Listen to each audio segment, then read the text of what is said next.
Hi, എല്ലാവർക്കും എൻ്റെ YouTube ചാനലിലേക്ക് സ്വാഗതം. അപ്പോൾ ഞാൻ ഇന്ന് വന്നിരിക്കുന്നത് ബ്ലൗസിൽ നിന്ന് അളവെടുത്ത് അത് കട്ട് ചെയ്യാൻ വേണ്ടിയിട്ടാണ്. അപ്പോൾ നമുക്ക് അത് മാർക്ക് ചെയ്യാം, തുണിയിലേക്ക് മാർക്ക് ചെയ്യാം. സ്ട്രെയിറ്റ് ആയിട്ടൊരു ലൈൻ വരഞ്ഞു കൊടുക്കാം. തുണിയുടെ ഒരു സൈഡിൽ നിന്നാണ് തുടങ്ങേണ്ടത്. ഓക്കെ, ഒരു 1/2 ഇഞ്ച് വെച്ചിട്ട് നമുക്ക് ലൈൻ വരഞ്ഞു കൊടുക്കാം. ഫസ്റ്റ് ലൈൻ എന്ന് പറയുന്നത് തുണി സ്ട്രെയിറ്റ് അല്ലായിരുന്നു, അതിനാണ് ഫസ്റ്റ് ലൈൻ വെച്ചത്. ഈ 1/2 ഇഞ്ച് സീം അലവൻസിനായി കൊടുക്കാം. എന്നിട്ട് തുണിയുടെ താഴെ ഭാഗത്ത് നിന്നും മുകളിലോട്ടേക്കാണ് ഞാൻ ഷോൾഡർ അളയാളപ്പെടുത്താൻ പോകുന്നത്. ഓക്കെ, അപ്പോൾ തുണി മാക്സിമം വേസ്റ്റ് ആവാതെ കിട്ടും. നമുക്ക് ടോട്ടൽ ലെങ്ത്ത് മാർക്ക് ചെയ്ത് കൊടുക്കാം. ടോട്ടൽ ലെങ്ത്ത് മാർക്ക് ചെയ്തിട്ട് അതിൻ്റെ കൂടെ 1/2 ഇഞ്ചും കൂടി സീം അലവൻസ് ഇട്ട് കൊടുക്കണം. സീം അലവൻസിൻ്റെ കാര്യമൊന്നും മറന്നു പോയത് കാരണം പിന്നെ അതിൻ്റെ ലെങ്ത്ത് മാറ്റം ഉണ്ടാവും. ഓക്കെ, ഇനി അത് സ്ട്രെയിറ്റായിട്ട് 2 ലൈനും സ്ട്രെയിറ്റായിട്ട് വരച്ചു കൊടുക്കാം. ഷോൾഡറിൻ്റെ ലൈനാണത്. ഓക്കെ,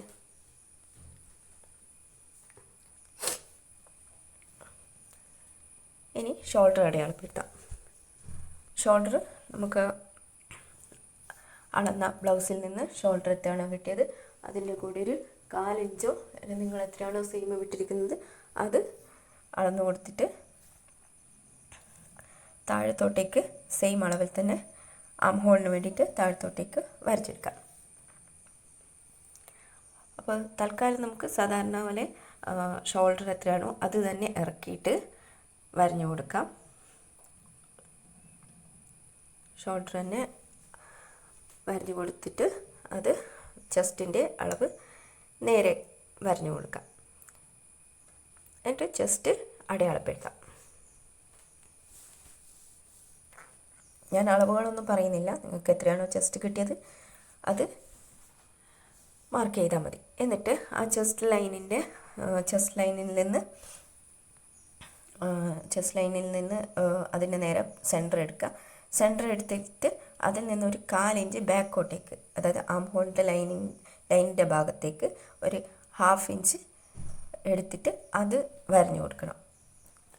എന്നിട്ട് 1/2 ഇഞ്ചിൽ തന്നെ കർവ് വരഞ്ഞു കൊടുക്കാം. എന്നിട്ട് അതൊന്ന് ജസ്റ്റ് ഒന്ന് അളന്ന് നോക്കാം. ഷോൾഡറിൻ്റെ ലൈന് മാറ്റി വെച്ചിട്ടാണ് അളക്കേണ്ടത്, അതും കൂട്ടി അളക്കരുത്. ഓക്കെ, അപ്പോൾ എനിക്ക് കിട്ടിയിരിക്കുന്നത് അധികമാണ് കിട്ടിയിരിക്കുന്നത്. അതായത് 8 ഇഞ്ചാണ് എനിക്ക് വേണ്ടത്, 8.5 ഇഞ്ച് ഉണ്ട്. അപ്പോൾ നമ്മൾ എന്ത് ചെയ്യണം, മുകളിലേക്ക് ഒരു 1/2 ഇഞ്ച് മാറ്റി വരഞ്ഞിട്ട് നേരത്തെ ചെയ്ത പോലെ തന്നെ ചെയ്തിട്ട് എത്രയാണുള്ളതെന്ന് നോക്കണം. ഞാൻ കാണിച്ചു തരാം. അപ്പോൾ 1/2 ഇഞ്ച് എടുത്തു, അതിൽ നിന്ന് വരഞ്ഞിട്ട് 1/2 ഇഞ്ചിൽ കർവ് വരഞ്ഞു കൊടുത്തിട്ട് പിന്നെയും അത് ജസ്റ്റ് അളന്നു കൊടുക്കാം. അപ്പോൾ അതും ഒരു 1/4 ഇഞ്ച് എനിക്ക് അധികമാണ് കിട്ടുന്നത്. അപ്പോൾ എന്ത് ചെയ്യാം, പിന്നെയും മുകളിലേക്ക് ഒരു 1/2 ഇഞ്ചോ അല്ലെങ്കിൽ 1/4 ഇഞ്ചോ അടയാളപ്പെടുത്തി കൊടുത്ത് നേരത്തെ ചെയ്തതുപോലെ സെയിം പിന്നെയും ചെയ്യാം.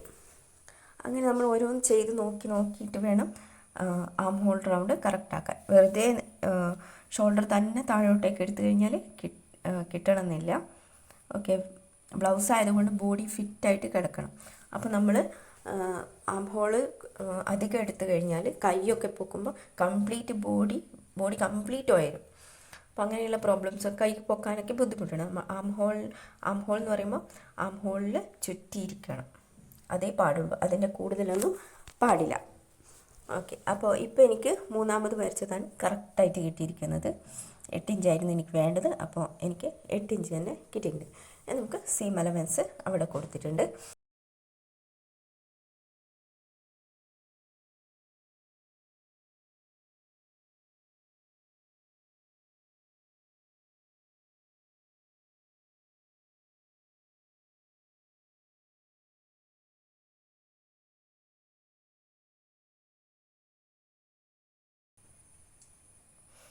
ഇനി നമുക്ക് ചെയ്യേണ്ടത് വേസ്റ്റാണ്. ഇപ്പോൾ വേസ്റ്റ് എത്രയാണെന്ന് വെച്ചാൽ അത് അവിടെ അടയാളപ്പെടുത്തി 1 ഇഞ്ച് എക്സ്ട്രാ ഇട്ടിട്ട് പിന്നെ 1.25 ഇഞ്ചോ 1.5 ഇഞ്ചോ നമുക്ക് സീം അലവൻസ്.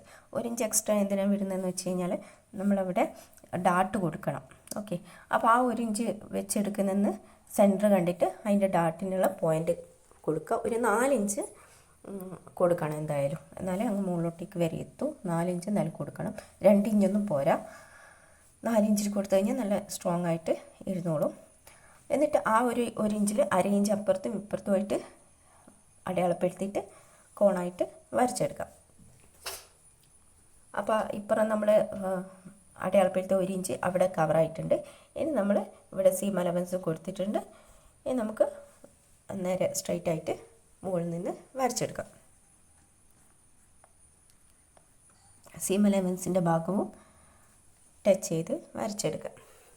അപ്പോൾ നമുക്ക് ബാക്ക് പാർട്ടിൻ്റെ ഇത്രയും കാര്യങ്ങളായിട്ടുണ്ട്. ഇനി നമുക്ക് നെക്കാണ് ചെയ്യാനുള്ളത്. അപ്പോൾ നെക്ക് എത്രയാണെന്ന് വെച്ചാൽ അളന്നത് അവിടെ ചെയ്ത് കൊടുക്കുക. കറക്റ്റ് അളവ് തന്നെ കൊടുത്താൽ മതി. ഇപ്പോൾ 6 ഇഞ്ചാണ് കിട്ടിയിരിക്കുന്നത്, 6 ഇഞ്ച് തന്നെ കൊടുക്കും. അത് സ്റ്റിച്ചിങ്ങിൽ ഞാൻ എങ്ങനെയാണ് മേക്കപ്പ് ചെയ്യേണ്ടതെന്ന് പറഞ്ഞുതരാം. ഇനി ഞാൻ ഒരു ഷോൾഡർ എടുത്തിരുന്നില്ലേ, ചെറിയ ഷോൾഡർ സാരിയിൽ നിന്ന്, ബ്ലൗസിൽ നിന്ന്, അതാണ് നമ്മൾ ഇവിടെ അടയാളപ്പെടുത്തുന്നത്. ഓക്കെ, ഞാനിങ്ങനെ നെക്കിൻ്റെ വിഡ്ത്ത് ഓപ്പണിങ് എത്രയാണെന്ന് നോക്കാറില്ല. കംപ്ലീറ്റ് ഷോൾഡർ എടുത്തിട്ട് ആ ഒരു ചെറിയ ഷോൾഡർ ഉണ്ടല്ലോ, ആ ഭാഗം മാത്രം ഞാൻ നോട്ട് ചെയ്യും. എന്നിട്ട് അതിൻ്റെ കൂടെ ഒരു 1/2 ഇഞ്ച് തയ്യൽ തുമ്പ് ഇട്ട് കൊടുക്കും. എൻ്റെ താഴോട്ടേക്കും അങ്ങനെ തന്നെ ഇട്ട് കൊടുത്തിട്ട് അതിൻ്റെ കൂടെ 1 ഇഞ്ച് ബാക്ക് സൈഡ് ആണെങ്കിൽ 1 ഇഞ്ച് ബാക്കോട്ടേക്ക് ആക്കിയിട്ട് 1 ഇഞ്ച് കൂടി എക്സ്ട്രാ ഇട്ടിട്ട് അതിൻ്റെ കൂടെ അതിങ്ങനെ വരച്ചെടുക്കുകയാണ് ചെയ്തത്. അപ്പോൾ ഒരു കോണിൽ ഇങ്ങനെ കിട്ടും. ഇനി നമുക്കിവിടെ റൗണ്ട് ആണോ ഏതാണെന്ന് വെച്ചാൽ നമുക്ക് ഇഷ്ടം പോലെ അതിനുള്ളിൽ വരച്ചെടുക്കാം നെക്കിൻ്റെ അളവ്. ഓക്കെ, ഇനി നമുക്ക് അപ്പോൾ ഇത്രയും ആയിട്ടുണ്ട്. ബാക്ക് പാർട്ട് കംപ്ലീറ്റ് ആയിട്ടുണ്ട്. ഓക്കെ, ഇനി നമുക്കത് കട്ട് ചെയ്തെടുക്കണം. അപ്പോൾ ആം ഹോൾ വരച്ചത് ഇങ്ങനെ മാറിയിട്ടുണ്ടെങ്കിൽ അത് മാറിപ്പോകരുത്. കറക്റ്റായിട്ട് ഏത് ആം ഹോളാണെന്ന് വെച്ചാൽ അത് മാത്രമേ മുറിച്ചെടുക്കാൻ പാടുള്ളൂ, അല്ലെങ്കിൽ കംപ്ലീറ്റ് തെറ്റിപ്പോകും. ഓക്കെ, അപ്പോൾ നമുക്ക് ഓരോന്നോരോന്നായിട്ട് കട്ട് ചെയ്തെടുക്കാം, ഓരോ പാർട്ടായിട്ട് കട്ട് ചെയ്തെടുക്കാം.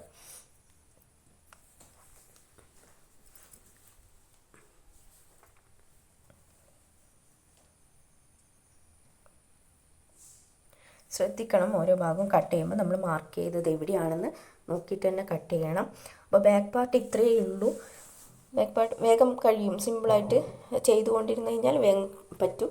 പക്ഷേ പെട്ടെന്നാകുമ്പോൾ നമുക്ക് ആദ്യമൊക്കെ ചെയ്യുമ്പോൾ നമുക്ക് പറ്റത്തില്ല. ഞാനും അങ്ങനെ തന്നെയാണ്, കുറേ ആലോചിച്ച് കുറേ ടൈം എടുക്കും ഇതൊക്കെ ചെയ്യാൻ വേണ്ടിയിട്ട്.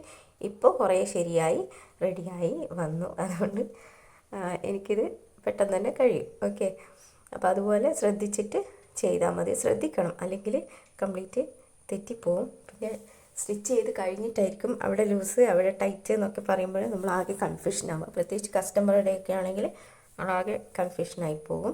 അപ്പോൾ എല്ലാ ഭാഗത്തേക്കും നോച്ച് കൊടുക്കണം. നോച്ച് കൊടുക്കാൻ മറന്നു പോകരുത്.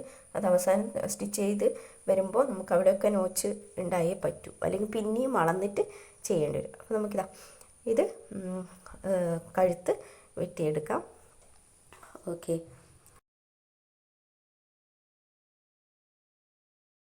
ഇനി ആ ഒരു ഭാഗത്തുള്ള ഡാട്ട് ഉണ്ടല്ലോ, അത് ഇങ്ങനെ അപ്പുറത്തെ ഭാഗത്തേക്കും നമ്മൾ നോട്ട് ചെയ്ത് അടയാളപ്പെടുത്തി വെക്കണം. അപ്പുറത്തെ ഭാഗത്തേക്കും സ്റ്റിച്ച് ചെയ്യുമ്പോൾ അതൊക്കെ നല്ല നമുക്ക് ഉപകാരപ്രദമായിരിക്കും. അല്ലെങ്കിൽ നമ്മൾ പിന്നെയും ചെയ്യേണ്ടി വരും, നമ്മൾ പിന്നെയും അളന്നിട്ട് തന്നെ ചെയ്യേണ്ടി വരും. ഓക്കെ, അപ്പോൾ അതൊക്കെ ശ്രദ്ധിച്ച് കഴിഞ്ഞാൽ തന്നെ സ്റ്റിച്ചിങ് വേഗം എളുപ്പമാക്കാം. എല്ലാ അടയാളങ്ങളും അപ്പുറത്ത് ചെയ്തത് തന്നെ ഇപ്പുറത്തേക്കും അടയാളപ്പെടുത്താൻ മാക്സിമം ശ്രദ്ധിക്കുക. അപ്പോൾ പിന്നെ സ്റ്റിച്ച് ചെയ്യുന്ന സമയത്ത് നമുക്ക് വേഗം ചെയ്യാൻ പറ്റും. അപ്പോൾ എല്ലാവർക്കും എൻ്റെ ഈ ചെറിയൊരു വീഡിയോ ഇഷ്ടമായി എന്ന് കരുതുന്നു. അപ്പോൾ ഇഷ്ടമായിട്ടുണ്ടെങ്കിൽ ലൈക്ക് ചെയ്യുക, സബ്സ്ക്രൈബ് ചെയ്തിട്ട് ഒന്ന് സപ്പോർട്ട് ചെയ്യണേ.